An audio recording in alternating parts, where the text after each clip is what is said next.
What's up, mga ilahod? Today I'm gonna try to fix my wife's car. She's been complaining of one of the door locks is acting up, so I'm gonna find out. So this is what's happening.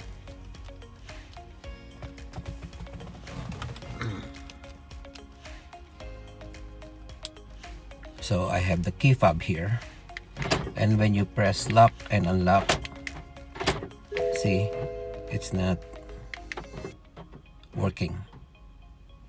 And even if you use the central locking system here, still not working. But all the other three, they are working. The first thing we need to do is to check the fuses. So lift this and remove the cover, and there you can find the fuse box. And your fuse box comes with the diagram, and the diagram says fuses 22, 104, 150 and 163 are the fuses for the door locks. So,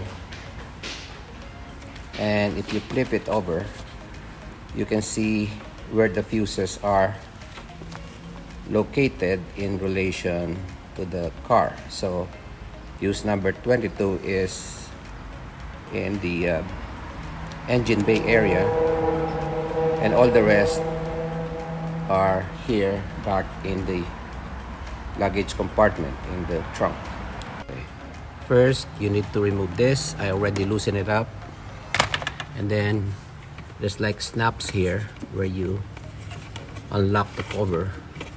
I already loosened it up, and you will see fuse number 22 over here. It's the 7.5 fuse. I already checked that it's working, so I'm gonna put it back.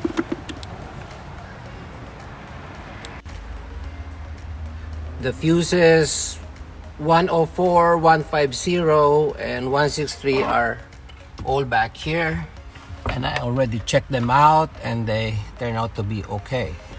So I'm gonna put back our catalog here and put the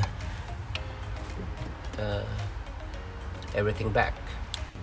So what's gonna happen is we will open the door panel by removing this grating here, and then it will show us the Torx screw that we need to remove. So using a non-marring tool, we need to pry this thing here carefully, trying not to break anything. And this is how it looks. It has clips and snap-ons.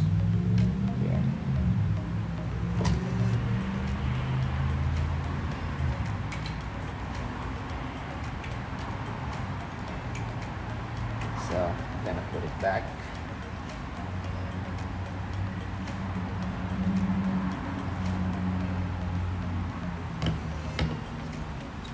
And then it has the Torx screw here and another one here.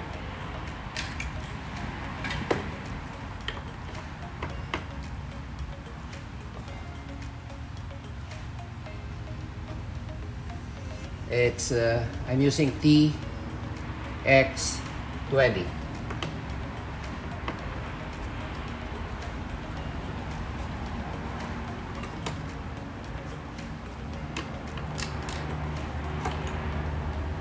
Okay. Another one here.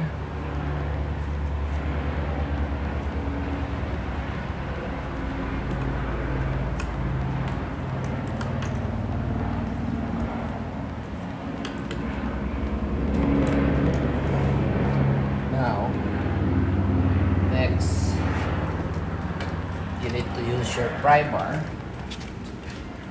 Since it's loose, you can use your pry bar to remove the panel.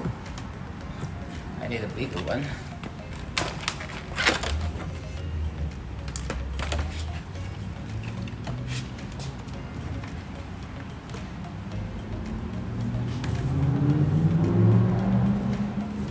It is imperative that you use this non-marring tool so you don't scratch the paint and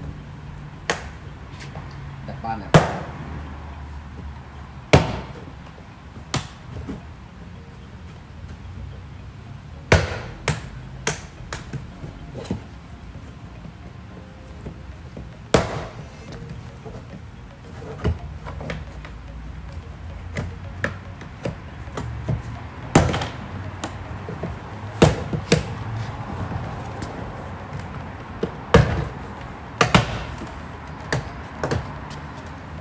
Now, you're gonna lift it up.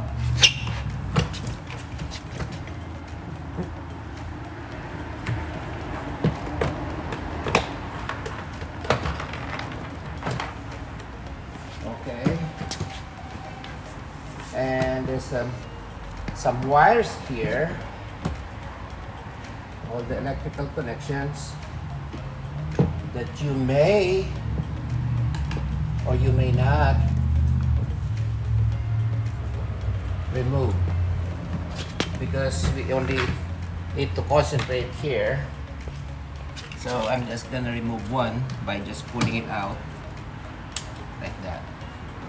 Yes, it's like hook it up here.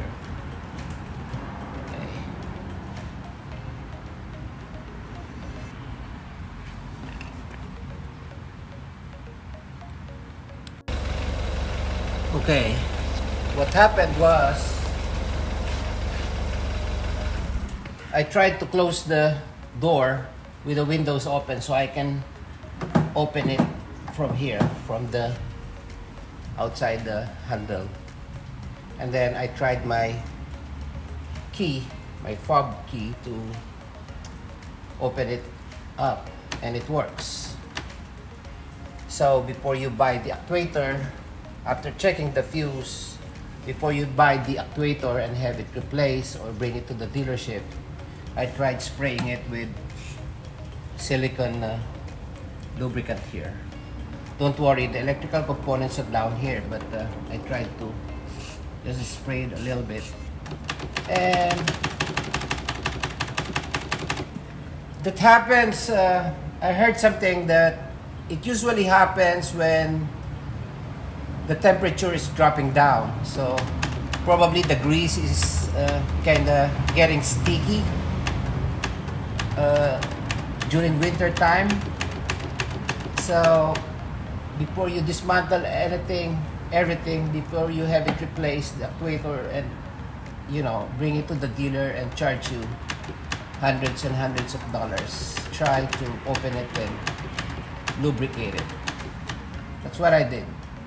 And I'll put everything back, and then I'll show you if what I did really works.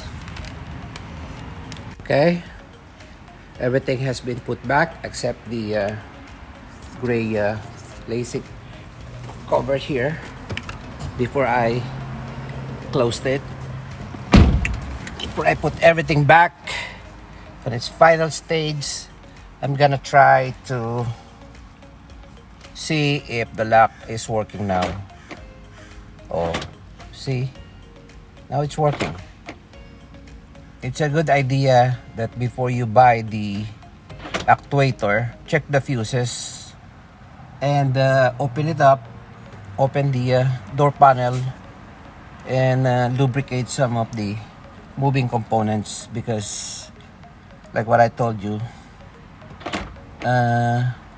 sometimes when the temperature drops, the grease becomes sticky and it's hard for the actuator to move its parts. So that's it.